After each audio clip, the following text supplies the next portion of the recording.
Hello friends, welcome to my style junction. ఇవాల్టి tasty recipe pizza.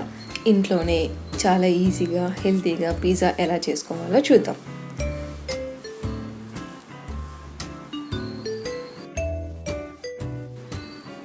Pizza base కోసం ఒక full cup గోధుమ పిండిని తీసుకోవాలి. ఇందులో టేస్ట్కి తగినంత సాల్ట్, ఒక స్పూన్ షుగరు, పావు స్పూన్ బేకింగ్ సోడా, ఒక పావు స్పూన్ బేకింగ్ పౌడర్ని వేసుకోవాలి. ఇందులో ఫ్రెష్ కర్డ్ని వేసుకుంటూ డౌని ప్రిపేర్ చేసుకోవాలి. ఇలా కొంచెం కొంచెం కర్డ్ని వేసుకుంటూ సాఫ్ట్గా డౌని కలుపుకోవాలి. ఇప్పుడు ఈ డవ్ స్టిక్కీగా ఉంది. ఇందులో ఒక స్పూన్ ఆయిల్ని వేసుకొని 5 to 10 minutes వరకు కలుపుకోవాలి. డవ్ రెడీ అయింది. దీన్ని 2 పోర్షన్స్ని చేసుకోవాలి.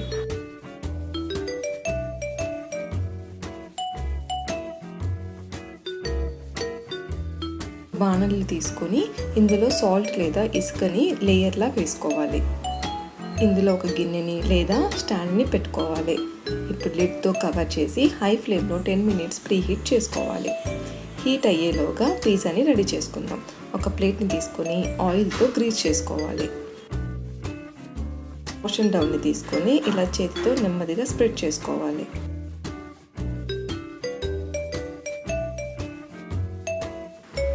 ఎడ్జెస్లో ఇలా ఫింగర్స్తో ఒత్తుకోవాలి. ఇలా చేయడం వలన పిజ్జాలో మనం వేసే ఐటమ్స్ అయినా చీజ్ అయినా బయటకు పోకుండా ఉంటుంది. పిజ్జా పొంగకుండా ఉండడానికి ఫోర్క్తో ఇలా ఘాట్లు పెట్టుకోవాలి. తర్వాత ఒక స్పూన్ రెడ్ చిల్లీ సాస్, ఒక స్పూన్ పిజ్జా సాస్ని తీసుకొని స్ప్రెడ్ చేసుకోవాలి. దీనిపైన చీజ్ని వేసుకోవాలి.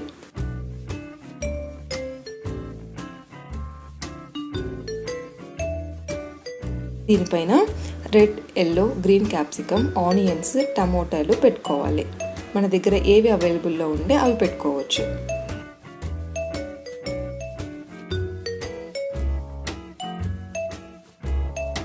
తర్వాత ఆరిగానో, చిల్లీ ఫ్లేక్స్ని వేసుకొని పైన మళ్ళీ చీజ్ని వేసుకోవాలి.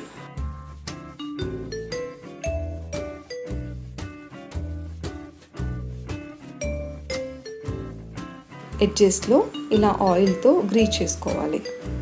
దీన్ని ముందుగా ప్రీహీట్ చేసుకున్న దాంట్లో పెట్టుకొని లిడ్ పెట్టి మీడియం ఫ్లేమ్లో 15 minutes బేక్ చేసుకోవాలి.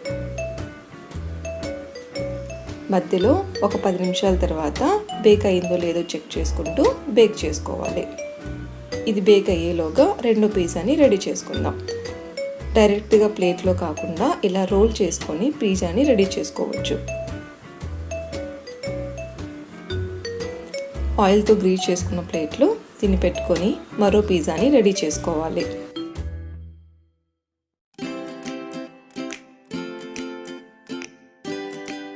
మన పిజ్జా రెడీ అయ్యింది. దీన్ని జాగ్రత్తగా బయటికి తీసి రెండో పిజ్జాని బేక్ చేసుకోవాలి.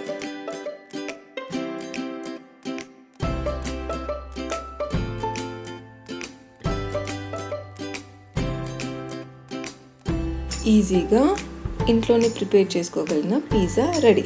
మీరు కూడా ట్రై చేయండి. Thank you for watching. Like చేయండి, షేర్ చేయండి, సబ్స్క్రైబ్ చేయండి. పక్కనే ఉన్న బెల్ సింబల్ని ప్రెస్ చేస్తే నేను ఏదైనా కొత్త వీడియో పెట్టగానే మీ ఫోన్లో నోటిఫికేషన్ వస్తుంది. మరో వీడియోతో మళ్ళీ కలుద్దాం. బాయ్.